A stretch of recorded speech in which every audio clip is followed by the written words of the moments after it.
Пані та панове, Ladies and gentlemen, my name is Anatolii Shevchenko. On behalf of the Mediacentru Ukraine team, I'm happy to welcome all the journalists who are telling the world about our fight for freedom.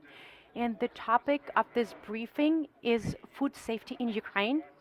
And we will also place emphasis on the current situation with prices for essentials and the main goods and services that are necessary to support our country at war.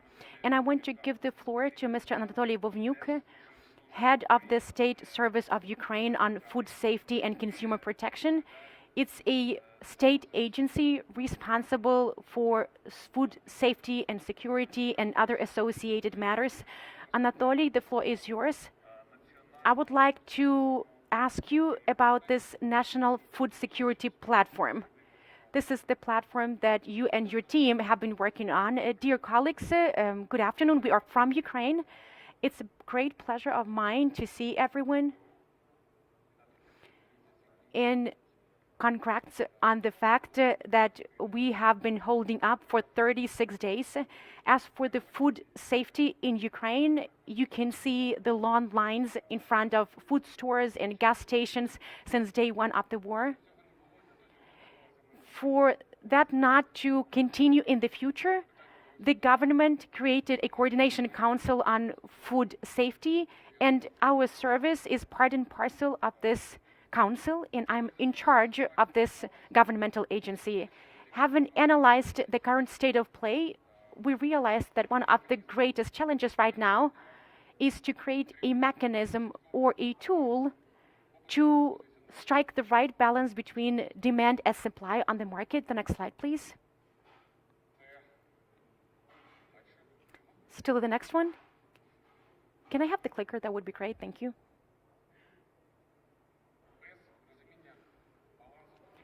If we do not understand the balance between supply and demand for consumer goods, without a good understanding of the current trends, we will not be able to sustain appropriate food safety. Hence the decision to forge this platform. What are the benefits of this platform? Can you skip several slides? Still the next one, the next one. Proceed, please. So what is this platform? It's a system that accumulates supply and demand between all the market actors, ranging from public institutions and finishing with commercial entities. The result of this work is a clear-cut analysis of supply and demand. So the need of our government and commercial entities for raw materials, goods, and services. And on a global level, at national level, we can have a better understanding of trends in terms of demand reduction or increase. And thanks to this information, we can be equipped with the latest information on those areas of food safety that require special attention. We can see clearly what we can export, what we need to import. And what is most important for me is information on the development of internal manufacturing. Let me reiterate that one of the main objectives of this platform is first and foremost development of internal products, development of domestic industry. Therefore, based on all these data, we can track down trends, we can identify bottlenecks, we can see the challenges faced by all the market actors, both in the public and private sector. The next slide, please. This is the picture that we have.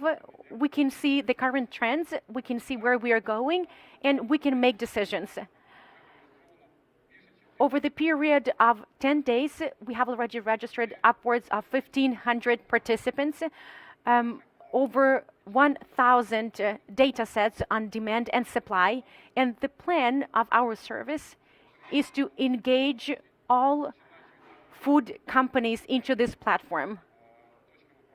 And we want to have their points of sale and agribusinesses This way, we will be able to track down the history of consumption and manufacturing of all consumer goods from the field to the table, from the farm to the fork. This will allow us to plan our needs, to plan our manufacturing, and to manage our risks.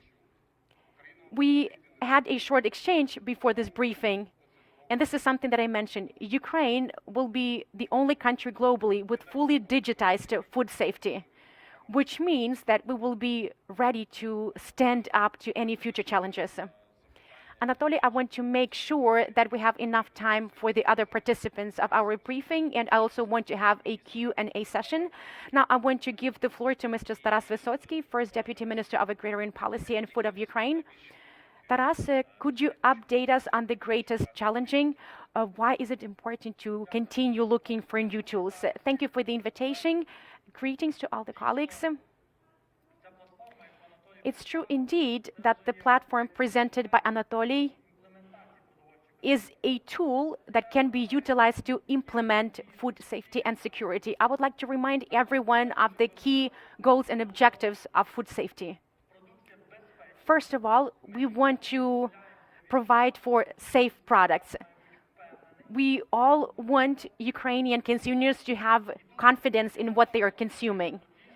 And the second point is related not only to this platform, it's all about safety, it's all about quality, it's all about daily operations of the state service on food safety and consumer protection. Another important factor is to make these products physically available to consumers. And from this perspective, the platform is perfect because you can level off any disbalances, you can identify points of contact between suppliers and consumers.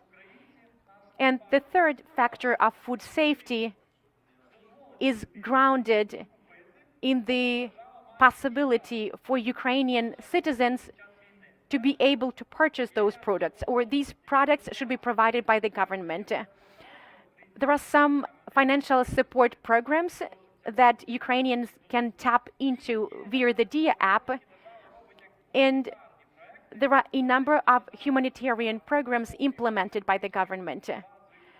Right now, we are buying out basic food products from manufacturers, and these food products are being distributed to Ukrainians for free. Through this platform, we can encompass all these three key components, and the Ukrainian citizens will be able to have physical access to these goods. We will be able to ensure quality and safety. We will continue our efforts in this domain. As it has already been mentioned, this is day 37 of our fight. I don't want to be too verbose right now, but we already have positive indices with regard to basic products. So Ukrainian consumers should not be concerned. Regardless of all the hardships and challenges, Ukrainians will be supplied with all required products, both domestic ones and imported.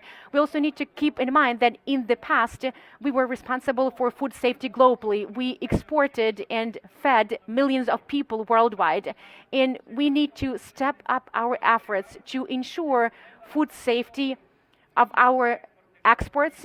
We are shifting our exports from the seaports because they're blocked right now, especially the ones in Odessa and Mykolaiv. But without the fight against the aggressor, without the opening of the ports, we will not be able to continue feeding hundreds of millions of citizens globally. So we need to deblock these ports, and this way we will be able to continue contributing to food safety on our planet. Anatolii, please be back on the stage. I hope that there are some questions from the audience, but as a moderator, I would like to ask the first question. We are encountering some logistical issues, and it creates a prerequisite for price increases. What can we do to prevent further price increases that will affect the pockets and wallets of Ukrainian citizens? As Taras mentioned, the war has disrupted basic logistics chains. What we have left is railways and ground vehicles. These are the only effective logistic tools right now. To reduce the impact of logistics on prices, the government implemented some unprecedented measures. You know that we also have reserved drivers, and this way we eliminated the risk of losing drivers, and fines were eliminated if you exceed the permissible truckload. So these are some of the measures that have already been implemented by our government. And as you can see, there's fuel at gas stations, there are food products in stores and supermarkets. I'm not talking about occupied territories because the situation there is completely different. But in general, we can see an improvement in comparison with several weeks ago. Let's have a look into the future. Let's talk about midterm and long-term planning. What are our greatest challenges? What are some of the supply chains that will require most attention in the near future, and where exactly will we need the support of our international partners? Let me add something. First and foremost, it's all about sea transportation. What was the benefit from the access to Odessa and Mykolaiv ports? Well, first of all, we were able to export and feed people globally, but a lot of imports were funneled in, like, for example, packaging, labels, some other equipment that we didn't really have any historical production of. So through the seaports, we were able to get integrated into global supply chains because we exported not only grains but also sunflower oil, some other products that requires packaging. So all these chains have been disrupted. All the raw materials that are necessary to prepare products for export. All this happened via the seaports, and this is the most critical factor. We are still utilizing all the inventory and stock that we have, but we are in need of international support. We need to reformat these containers. We need to rely more on railway transportation now.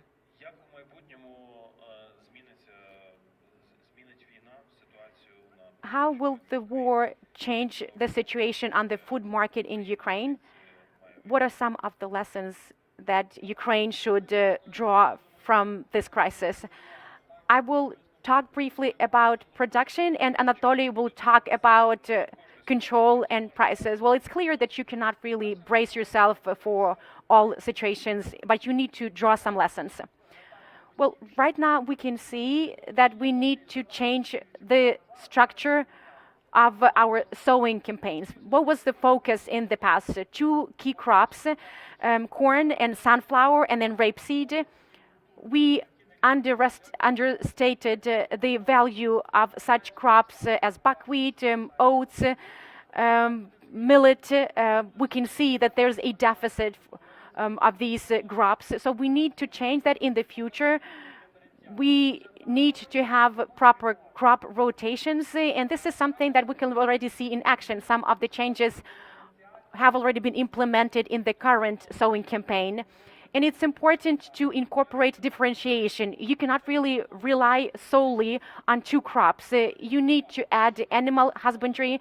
You need to create added value products. So these are some of the conclusions that we have drawn as the Ministry of Agrarian Policy and Food. And in the future, we continue taking some measures related to tax privileges, tax incentives. We will continue differentiating, which will make us less sensitive and vulnerable to certain risks and challenging, because the logistic throughput capacity of 1 ton is the same, but a lot depends on the value, because if the value is greater, then it changes everything for the economy. We have already stepped on this pathway, and this is something that we are planning to continue doing. I would like to add something about control. State service on food safety and consumer protection hasn't really shed any obligations related to control over phytosanitary regulations and some other standards and requirements, but there will be less control on our part. In the future, we will serve more as a service or servicing unit for businesses because, as Taras rightly said, the purpose is to manufacture added value products and implement a full supply chain. And that will be our primary focus. We already have some examples when it took us only 2 days to launch a new canned factory. For less than a week, we repurposed a production facility for pet food to manufacturing of cans. The key prerequisites are in place. We have enormous human capital. We have state-of-the-art technological processes. We just need to channel all this into the support for businesses. So our function will shift from that of control to that of advice, guidance, and consultation. That will be our #1 priority. Thank you, Anatolii Vovniuk, Head of the State Service of Ukraine on Food Safety and Consumer Protection, and Taras Vysotsky, First Deputy Minister of Agrarian Policy and Food of Ukraine. Thank you very much for your participation.